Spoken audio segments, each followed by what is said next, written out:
بسم اللہ الرحمن الرحیم، السلام علیکم۔ آج وزیر اعظم کی صدارت میں اتحادیوں کا ایک عام اجلاس منعقد ہوا ہے، جس میں 9 اگست کو باقاعدہ حکومت ختم کرنے کا اعلان کیا گیا ہے۔ قومی اسمبلی تحلیل ہوگی، اگر صدر پاکستان منظور نہیں بھی کریں گے تو پھر بھی اپنے وقت پر اسمبلی قبل از وقت تحلیل ہو جائے گی۔ 90 دن کے اندر آئین کے مطابق الیکشن کروانا ضروری ہے، لیکن پیپلز پارٹی، نون لیگ سب الیکشن کی تاخیر پر تو تیار ہیں ہی، لیکن اس وقت نگران وزیر اعظم کون ہوگا یہ بڑا عام سوال ہے۔ شاہد خاقان عباسی اور ندیم افضل چند کا اس حوالے سے نام آیا ہے، اس کے اندر کتنی حقیقت ہے یا کوئی اور پلیئر ہوگا، اس پر ہم بات کریں گے۔ چیف جسٹس اسلام آباد ہائی کورٹ نے ایک باریک گیم ڈالی ہے۔ میں پچھلی ویڈیو میں بھی آپ کو بتا چکا ہوں کہ بہت سارے لوگ جو اس فیصلے پر خوشیاں منا رہے ہیں، عمران خان صاحب کے وکیل صاحب وہ بھی خوشی منا رہے تھے، لیکن میں نے کہا تھا کہ گیم ڈالی گئی اور اب وہ گیم کھل کر سامنے آئی ہے، اس کی تفصیل میں نے آپ کے سامنے رکھنی ہے۔ اور دوسری طرف جو ہے عمران خان کی 2 بہنیں وہ بھی آج JIT کے سامنے پیش ہوئی ہیں۔ انہوں نے 9 مئی کے حوالے سے ان سے کیا سوالات ہوئے ہیں اور انہوں نے کیا جوابات دیے ہیں، اس پہ بھی آپ کے سامنے کچھ چیزیں رکھنی ہیں۔ امید ہے آپ سماعت کریں گے اور اپنے قیمتی فیڈ بیک سے ضرور آگاہ کریں گے۔ عمران خان کی بہنیں یا خاندان کا کوئی دیگر فرد وہ سیاست کے اندر نہیں ہے۔ جب یہ بات کی جاتی ہے کہ مریم نواز کے سامنے اس کے پاپا کو گرفتار کیا گیا تو اس کا پاپا جو ہے وہ 3 مرتبہ وزیر اعظم رہ چکا تھا، وہ ٹھیکیداری اور پوری دنیا کے اندر جائیدادیں بنا چکا تھا، منی لانڈرنگ کے الزامات تھے، پیسہ کیسے منتقل ہوا، بہت ساری اور چیزیں ہیں۔ زرداری کے حوالے سے اور ان کے خاندان کے حوالے سے بھی جب بات ہوتی ہے تو وہ ایک عرصہ دراز سے سیاست میں ہے، لیکن عمران خان کی فیملی کا کوئی فرد بھی جو ان کی بہنیں ہیں خاص طور پر ان کا سیاست سے کچھ لینا دینا نہیں ہے۔ لیکن 9 مئی کے جب واقعات ہوئے تو وہاں پر چونکہ ان کی ایک بہن موجود تھی اور اس تناظر کے اندر JIT نے ان سے جواب مانگا ہے۔ 2 بہنیں آج لاہور کے اندر JIT کے سامنے پیش ہوئی ہیں اور ان سے جو سوالات کیے گئے انہوں نے بتایا ہے JIT دونوں کے بیان ریکارڈ کرنے کے لیے طلب کیا تھا۔ 9 مئی کو جناح ہاؤس اور دیگر سرکاری عمارتوں پر حملے کا کیس میں علیمہ خان اور عظمیٰ خان یہ JIT کے سامنے پیش ہوئی ہیں، اور جب پوچھا گیا JIT کے کہ آپ جناح ہاؤس میں توڑ پھوڑ اور سرکاری املاک کو نقصان پہنچانے کے واقعات سے آپ کا کیا تعلق ہے، تو عظمیٰ خان نے بیان دیا کہ میں 9 مئی کو ہونے والے احتجاجی مظاہرے میں شریک تھی، لیکن جناح ہاؤس میں ہونے والے توڑ پھوڑ اور جلاؤ گراؤ سے میرا کوئی تعلق نہیں ہے۔ علیمہ خان پیش ہوئی ہیں اور انہوں نے کہا کہ 9 مئی کو جو توڑ پھوڑ ہوئی اور جناح ہاؤس میں ہونے والے جلاؤ گراؤ کے وقت میں زمان پارک میں موجود تھی، میں باہر نکلی ہی نہیں ہوں۔ دونوں بہنوں نے بیانات ریکارڈ کر دیے ہیں، اب دیکھتے ہیں اس پر بھی کوئی انتقامی کارروائی ہوتی ہے یا انتقامی کارروائی بند ہوتی ہے، یہ ہم انتظار کریں گے۔ اب جو پچھلی ویڈیو کے اندر میں نے ذکر کیا تھا کہ جو اس وقت ہمارے انتظار پنجتھا ایڈوکیٹ صاحب جو عمران خان کے وکیل ہیں، انہوں نے ٹویٹ کیا کہ الحمدللہ اب جو ہے وہ جج صاحب لندن نہیں جائیں گے بلکہ ہمارا کیس سنیں گے۔ میں نے اس وقت بھی اگر تھمبنیل آپ دیکھیں تو میں نے کہا تھا کہ یہ وقت سے پہلے جیسے نون لیگ والے مٹھائیاں کھا لیتے ہیں تو بعض اوقات تحریک انصاف والے بھی مٹھائیاں کھا رہے ہیں، اور یہ مٹھائیاں مت کھائیے، یہ واپس ہو سکتی ہیں، چونکہ چیف جسٹس اسلام آباد ہائی کورٹ جو عامر فاروق صاحب ہیں وہ ان کے حوالے سے، اور یہ ہمایوں دلاور خان اور لاہور ہائی کورٹ کے 1-2 ججز ہیں، ان کے فیصلے تقریباً عوام کو پہلے اندازہ ہوتا ہے کہ وہ کیا فیصلے ہوں گے۔ اب جس طریقے سے جو چیف جسٹس اسلام آباد عامر فاروق صاحب ہیں انہوں نے جو اختیار سماعت کا معاملہ ہے اور باقی معاملات اگلے ہفتے کے لیے پیڈنگ کر دیے ہیں، لیکن اس کو ہمایوں دلاور خان کو فری ہینڈ دے دیا ہے کہ آپ اختیار سماعت کا فیصلہ کریں۔ بھائی وہی جج جس پر پہلے اعتراض کیا گیا آپ نے دوبارہ بھیجا، اس نے 1 ہفتے کے بجائے 3 دن کے اندر فیصلہ کر دیا اور معاملہ نپٹا دیا۔ اب وہی جج صاحب جو پہلے سن رہے ہیں مقدمہ، تو ان کے سامنے تو درخواست آلریڈی گئی ہے کہ آپ کو اختیار سماعت نہیں ہے، تو وہ کیسے انکار کرے گا؟ تو 8:30 بجے کل کا جو دن ہے وہ عمران خان صاحب پر بڑا بھاری ہو سکتا ہے، اور اس کی بنیادی وجہ یہ ہے کہ 8:30 بجے انہوں نے پیش ہونا ہے اس ہمایوں دلاور کی عدالت کے اندر، پھر انہوں نے 12:30 بجے نیب کے سامنے پیش ہونا ہے، اس کے بعد انہوں نے JITs ہیں 2 ان کے سامنے پیش ہونا ہے، اسلام آباد کے مختلف جو واقعات ہیں کیسز ہیں، اور یہاں ایک عدالت دوسری تیسری چوتھی کے اندر جاتے جاتے جو ہمایوں دلاور صاحب ہیں وہ شام تک، کل ہفتے کا دن ہے، وہ فیصلہ دے سکتے ہیں۔ فائنل بحث سنیں گے پہلے اختیار سماعت پر آلریڈی ان کا مائنڈ واضح ہے اور وہ اس پر انکار نہیں کریں گے. پھر فائنل بیعت سنیں گے مقدمے کی. توقع یہ ہے کہ کل وہ یہ فیصلہ سنا سکتے ہیں. اب جو چیف جسٹس اسلام آباد ہائی کورٹ کے پاس معاملہ تھا, انہوں نے کیا باریک جو ہے وہ گیم ڈالی ہے, یہ ان سے یہی ایکسپیکٹیشن تھی. ویسے کہ یہاں پر انہوں نے جو بات کی ہے, پیراگراف نمبر 17 ہے, بڑا عام ہے. اس کے اندر وہ کہتے ہیں کہ توشہ خانہ کیس میں کیس حتمی دلائل کے مرحلے میں ہے. عمران خان کے وکیل کو جب عدالت بلائے وہ حتمی دلائل دیں.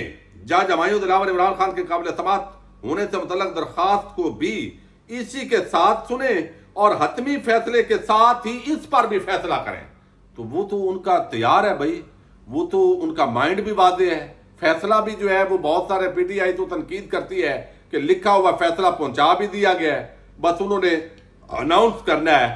تو لہذا یہ جو باب ہے عمران خان کی نہلی وہ نہیں کریں گے, لیکن جو سزا ہے وہ سنا سکتے ہیں. اور ان کا جو رویہ ہے وکلاء کے ساتھ, پی ٹی آئی کے لوگوں کے ساتھ, عمران خان کے ساتھ, وہ بڑا واضح طور پہ جو 2+2=4 جو ہے وہ نظر آ رہا ہے. اب یہاں پر جو ہے وہ ایک اور بڑی ڈیولپمنٹ ہے, اور میں خراج تحسین پیش کروں گا کم از کم اس ماحول کے اندر بھی جو ایک جج ہیں انہوں نے آج تاریخ رقم کی ہے.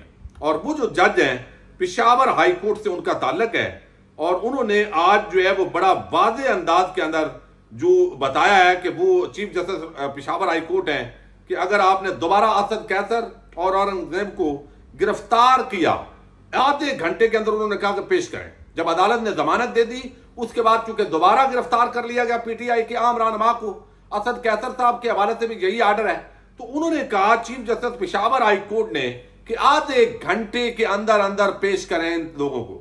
اور انہوں نے فوری طور پر نہ صرف رہائی کا حکم دیا بلکہ انہوں نے کہا کہ اگر یہاں اس طرح دوبارہ ہوا, اور میں نے یہ طے کر لیا تھا کہ اگر آج بندے پیش نہ کیے گئے اور دوبارہ اسی طرح بدماشی کی گئی تو میں کم از کم ریزائن کر دوں گا. اگر میں انصاف فراہم نہیں کر سکتا تو مجھے اس کرسی پر نہیں بیٹھنا چاہیے.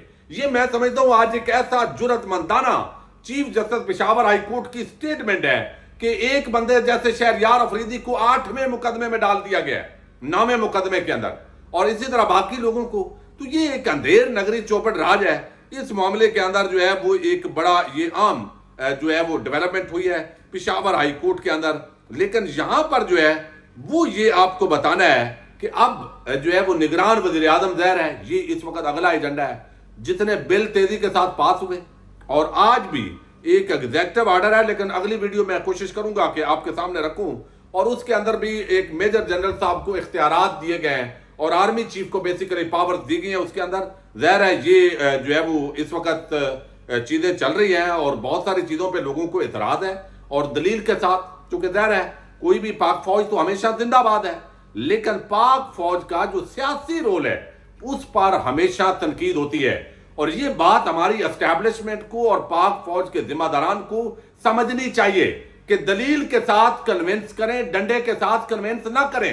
یہ اس سے کوئی ادارے کا اچھا تاثر نہیں پیدا ہو رہا, شخصیات کا کوئی اچھا تاثر پیدا نہیں ہو رہا. تو لہذا یہ دلیل کے ساتھ جو ہے وہ چیزیں کنونس جو ہے وہ کیا جا سکتا ہے. لیکن میرا خیال ہے اب وہ بھی نہیں کیا جا سکتا کہ چونکہ جب چوروں, ڈاکوؤں, لٹیروں, رسا گیروں کو ملک پر مسلط کر دیا جائے تو پھر جو ہے وہ کیسے کوئی بندہ جو ہے وہ دلیل کے ساتھ بھی کنونس ہوگا. تو بہرحال ادارے کا جو امیج ہے وہ بچانا چاہیے. اب دوسری طرف جو ہے وہ آج وزیر اعظم کی زیر صدارت عام اجلاس ہوا ہے اتحادیوں کا. اب اصل معاملہ یہ ہے کہ جیسے پنجاب کے اندر, خیبر پختونخوا کے اندر نگران حکومتیں بنی, ان کی مدت طوالت اختیار کر گئی, آئین قانون کو رون دیا گیا. اب اگلی جو نگران حکومت وفاق کے اندر بنے گی, پیپلز پارٹی نون لیگ, وہ اپنے کرپشن کے کیسز معاف کروا چکے ہیں. انہوں نے جو ڈیل کی تھی تقریباً آلموسٹ وہ اس کا لے چکے ہیں.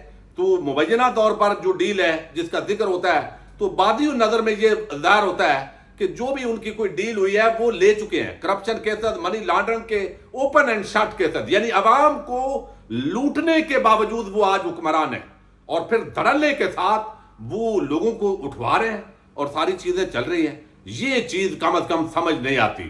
اب یہاں جو ہے وہ انہوں نے اب کوشش ہوگی کہ کس پارٹی کے کتنے وزیر ہوں گے. چلو وزیر اعظم جو ہے وہ تو اسٹیبلشمنٹ کی بھی انپٹ ہوگی, مشاورت ہوگی. نگران وزیر اعظم کے لیے ایک طرف جو ہے وہ وزیر اعظم